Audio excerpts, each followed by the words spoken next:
आपने हमेशा से यही सुना और पढ़ा होगा कि जो अच्छे कर्म करता है उसे स्वर्ग मिलता है और बुरे कर्मों को करने वाला नरक में जाता है। पर क्या हो अगर अच्छे कर्म करने वाला नरक में जाए और बुरे कर्म करने वाला स्वर्ग में? तो सुनकर अजीब लग रहा है ना, पर ऐसा वास्तव में हो चुका है, जहां धर्म का साथ देने वालों को नरक मिला और अधर्म का साथ देने वालों को स्वर्ग। ऐसा किसी और के साथ नहीं बल्कि पांडवों और कौरवों के साथ हुआ। जहां हमेशा अधर्म करने वाले कौरवों को स्वर्ग की प्राप्ति हुई, वहीं सदैव धर्म का साथ देने वाले पांडवों को नरक जाना पड़ा। अब आप सोच रहे होंगे कि आखिर ऐसा कैसे हो सकता है। कर्मों के आधार पर तो पांडवों को स्वर्ग और कौरवों को नरक मिलना चाहिए, और हम सब आज तक यही सुनते आए हैं कि पांडवों ने स्वर्ग की यात्रा भी की थी, फिर कैसे वो स्वर्ग की जगह नरक पहुंच गए। आखिर वो क्या कारण था जिस वजह से पांडवों को नरक और कौरवों को स्वर्ग मिला। आज की वीडियो में हम ये सब जानेंगे, साथ ही जानेंगे कि पांडवों की मृत्यु आखिर कैसे हुई। तो चलिए शुरू करते हैं हमारी आज की वीडियो। जैसा कि हम सब जानते हैं, महाभारत युद्ध के बाद युधिष्ठिर सम्राट बने, जिसके 36 साल तक युधिष्ठिर ने धर्म पूर्वक राज्य किया। जब भगवान श्री कृष्ण ने पृथ्वी लोक से विदा ली तो अर्जुन को कहा कि वे द्वारिका से सभी स्त्री और बच्चों को लेकर इंद्रप्रस्थ चले जाएं। भगवान श्री कृष्ण का आदेश मान अर्जुन ने वैसा ही किया। अर्जुन जैसे ही सभी को लेकर द्वारिका से निकले, पूरी द्वारिका नगरी समुद्र में डूब गई। अर्जुन यदुवंश की स्त्रियों व द्वारिका वासियों को लेकर तेजी से इंद्रप्रस्थ की ओर चल पड़े। रास्ते में पंचनद देश में अर्जुन ने अपना पड़ाव डाला, जहां लुटेरों ने धन के लालच में आकर आक्रमण कर दिया। अर्जुन ने देखा कि कुछ ही देर में तरकश में उनके बाण समाप्त हो गए। अर्जुन के सभी दिव्यास्त्र भी लुप्त हो गए। अर्जुन ने दिव्यास्त्रों का स्मरण किया, पर स्मरण की शक्ति भी लुप्त हो गई। लुटेरों ने बहुत सा धन और स्त्रियों को लेकर भाग गए। जैसे तैसे कुछ लोगों को अर्जुन बचा पाए। निराश अर्जुन उन्हें लेकर कुरुक्षेत्र पहुंचे, जहां भगवान श्री कृष्ण के पोते वज्र को अर्जुन ने इंद्रप्रस्थ का राजा बना दिया और बचे हुए द्वारका वासियों को इंद्रप्रस्थ में रहने को कहा। जिसके बाद अर्जुन महर्षि वेदव्यास के आश्रम पहुंचे और द्वारिका का सारा हाल और भगवान श्री कृष्ण और बलराम के गोलोक गमन का पूरा हाल बताया। महर्षि वेदव्यास ने अर्जुन को बताया कि यह सब इसी प्रकार होना था, इसलिए इसके लिए शोक नहीं करना चाहिए। तब अर्जुन ने बताया कि किस प्रकार लुटेरे स्त्रियों को हर कर ले गए और वे कुछ नहीं कर पाए, उनके सारे दिव्यास्त्र भी गायब हो गए। तब महर्षि वेदव्यास ने कहा कि वे दिव्य अस्त्र जिस उद्देश्य से तुमने प्राप्त किए थे वह पूरा हो गया, अतः वे अपने स्थान पर पुनः लौट गए। तुम लोगों ने भी अपना कर्तव्य पूर्ण कर लिया है, अतः अब तुम्हारे परलोक गमन का समय आ गया है और यही तुम्हारे लिए श्रेष्ठ भी है। महर्षि वेदव्यास की बात सुनकर अर्जुन उनकी आज्ञा से हस्तिनापुर आए और महाराज युधिष्ठिर को पूरी बात बताई। भगवान श्री कृष्ण के जाने और यदुवंश के नाश की बात सुनकर युधिष्ठिर सहित सभी पांडव और द्रौपदी बहुत दुखी हुए। पांडवों ने सारा राजपाट त्याग कर स्वर्गलोक जाने का निश्चय किया। युधिष्ठिर ने परीक्षित का राज्याभिषेक कर उन्हें हस्तिनापुर का नया राजा घोषित कर दिया। वहीं एकमात्र जीवित बचे कौरव युयुत्सु को संपूर्ण राज्य की देखभाल का भार सौंपा।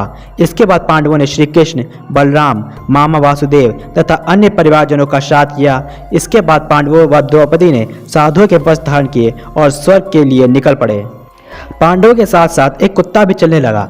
अनेक तीर्थों व नदियों की यात्रा करते हुए पांडव लाल सागर तक आ पहुंचे। अर्जुन ने लोभवश अपने गांडीव धनुष व अक्षय तरकशों का त्याग नहीं किया था। तभी वहां अग्निदेव प्रकट हुए और अर्जुन से इन सभी चीजों का त्याग करने को कहा। जिसके बाद अर्जुन ने सभी चीजों का त्याग कर दिया।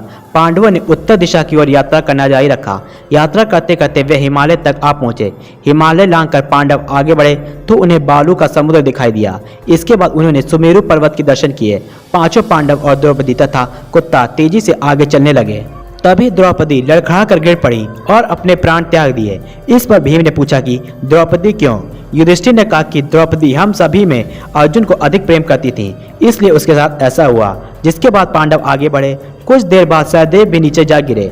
भीम ने सहदेव का कारण पूछा। युधिष्ठिर ने बताया कि सहदेव अपने जैसा विद्वान किसी और को नहीं समझता था, इसी दोष के कारण सहदेव की मृत्यु हुई। कुछ देर बाद नकुल भी गिर पड़े। भीम के पूछने पर युधिष्ठिर ने बताया कि नकुल को अपने रूप पर अधिक अभिमान था, इसलिए आज इसकी यह गति हुई। अब सिर्फ युधिष्ठिर, भीम, अर्जुन और वह कुत्ता ही बचे थे। थोड़ी देर बाद अर्जुन भी गिर पड़े। युधिष्ठिर ने भीमसेन को बताया कि अर्जुन को अपने पराक्रम पर अभिमान था। अर्जुन ने कहा था कि वे एक ही दिन में शत्रुओं का नाश कर देंगे, लेकिन ऐसा नहीं कर पाए। अपने अभिमान के कारण अर्जुन की आज यह हालत हुई। ऐसा कहकर युधिष्ठिर, भीम और वह कुत्ता आगे बढ़े। थोड़ी देर बाद भीम भी गिर पड़े। अपने अंतिम समय में भीम ने अपने अंत का कारण पूछा। इस पर युधिष्ठिर ने बताया कि तुम खाते बहुत थे और अपने बल का झूठा प्रदर्शन करते थे, इसलिए तुम्हें आज यह दिन देखना पड़ा। अब केवल युधिष्ठिर और एक कुत्ता ही बचे थे। वे दोनों कुछ ही दूर पर चले थे कि तभी उन्हें स्वर्ग ले जाने के लिए स्वयं देवराज इंद्र अपना रथ लेकर आए। तब युधिष्ठिर ने इंद्रदेव से कहा कि मेरे भाई और द्रौपदी रास्ते में गिर गए, वे सभी हमारे साथ चलें, ऐसी व्यवस्था कीजिए।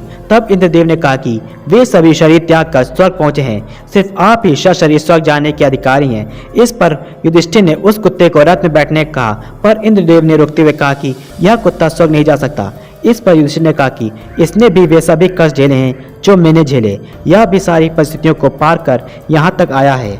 अगर यह स्वर्ग नहीं जाएगा तो आप मुझे भी आज्ञा दें, मैं भी इसके साथ वापस लौट जाऊंगा।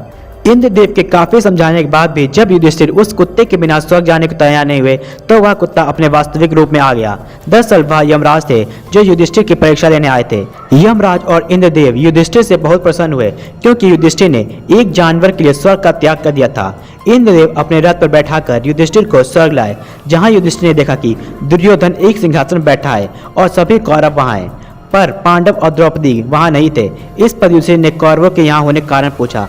तब यमराज ने उन्हें बताया कि कौरवों को कुरुक्षेत्र में वीर गति प्राप्त हुई और यह पहले से तय था कि जो भी कुरुक्षेत्र में वीर गति को प्राप्त करेगा उसे स्वर्ग में स्थान मिलेगा। इस पर युधिष्ठिर ने इंद्रदेव से कहा कि मुझे वहां ले चलिए जहां मेरे भाई और द्रौपदी हैं। तब इंद्रदेव ने देवदूत के साथ युधिष्ठिर को वहां भेजा। देवदूत युधिष्ठिर को एक ऐसे मार्ग पर ले गया जो बहुत खराब था। घोर अंधेरा, चारों ओर से दुर्गंध आ रही थी, चारों ओर मुर्दे थे, लोगों को प्रताड़ित किया जा रहा था। युधिष्ठिर ने इस जगह के बारे में पूछा तो देवदूत ने बताया कि यह नरक है। तभी युधिष्ठिर की नजर भीम, अर्जुन, नकुल, सहदेव, द्रौपदी और कर्ण पर पड़ी। युधिष्ठिर ने उनके यहाँ होने का कारण पूछा। तब देवदूतों ने बताया कि द्रौपदी ने दुर्योधन और धृतराष्ट्र का मजाक उड़ाया था। भीम ने नियम विरुद्ध जाकर दुर्योधन का वध किया। अर्जुन के कारण एकलव्य को अपना अंगूठा गंवाना पड़ा। नकुल और सहदेव को भी अपने पर अभिमान था। कर्ण ने द्रौपदी का अपमान किया और यह जानते हुए भी कि कौरव अधर्म के साथ हैं, फिर भी कर्ण ने उनका साथ दिया। इसी कारण कर्ण को भी नरक मिला। इन सब में तुम ही निष्पाप हो, जिस कारण तुम स्वर्ग के अधिकारी हुए। देवदूतों ने युधिष्ठिर को स्वर्ग चलने को कहा, पर युधिष्ठिर ने यह कहकर स्वर्ग जाने से मना कर दिया कि जहां उनके भाई और द्रौपदी हैं वे भी वहीं रहेंगे, इससे ज्यादा उन्हें और कुछ नहीं चाहिए। देवदूतों ने यह बात इंद्रदेव को बताई, जिसके बाद इंद्रदेव सभी देवताओं के साथ युधिष्ठिर के पास आए। उनके आते ही वहां सुगंध फैल गई, चारों ओर प्रकाश छा गया। इंद्रदेव ने बताया कि तुम्हारे कर्म में सिर्फ एक ही पाप था। तुमने अपने गुरु द्रोणाचार्य के समक्ष अर्ध सत्य बोला था, वह अर्ध सत्य पूर्ण असत्य से बड़ा था। इसी कारण तुम्हें कुछ देर के लिए नरक में आना पड़ा। तुम्हारे भाई और द्रौपदी पहले ही स्वर्ग में हैं। इसके बाद देवराज इंद्र के कहने पर युधिष्ठिर ने देव नदी गंगा में स्नान किया। स्नान करते ही युधिष्ठिर ने मानव शरीर त्याग कर दिव्य शरीर धारण कर लिया। इसके बाद बहुत से महर्षि उनकी स्तुति करते हुए उन्हें वहां ले गए जहां कर्ण, भीम, अर्जुन, नकुल, सहदेव, द्रौपदी और सभी कौरव थे। सभी एक दूसरे से प्रेम से गले मिले, किसी के मन में अब कोई दोष नहीं था। युधिष्ठिर ने भगवान श्री कृष्ण के दर्शन किए। भगवान श्री कृष्ण ने युधिष्ठिर का स्वागत किया। इसके बाद इंद्रदेव ने महाभारत युद्ध में मारे गए सभी वीरों के बारे में बताया। युधिष्ठिर अपने भाइयों व संबंधियों को देखकर बहुत प्रसन्न हुए। इसके बाद सबको भोजन दिया गया। जहां सभी को पकवान दिए गए वहीं कर्ण के आगे सोना रखा गया। इस पर कर्ण ने इसका कारण पूछा। तब कर्ण को बताया गया कि कर्ण ने हमेशा सोना ही दान किया, उन्होंने कभी अपने पितरों को दान नहीं किया। इस पर कर्ण ने कहा कि उन्हें कभी पता नहीं था कि उनके पूर्वज कौन हैं, जिस कारण वे ऐसा नहीं कर पाए। इस पर कर्ण को एक अवसर दिया गया। कर्ण को 16 दिनों के लिए पृथ्वी पर वापस भेजा गया। कर्ण जिन 16 दिनों तक पृथ्वी पर रहे, इन्हीं 16 दिनों को आज पितृपक्ष के नाम से जाना जाता है। तो ये था पांडवों के नरक और कौरवों के स्वर्ग में जाने का रहस्य। आज की वीडियो में इतना ही। अगर आपको हमारी ये वीडियो पसंद आई तो इसे लाइक और शेयर जरूर करें, साथ ही अपनी राय हमें कमेंट में जरूर दें। जल्द मिलेंगे किसी नए वीडियो के साथ, तब तक के लिए जय हिंद।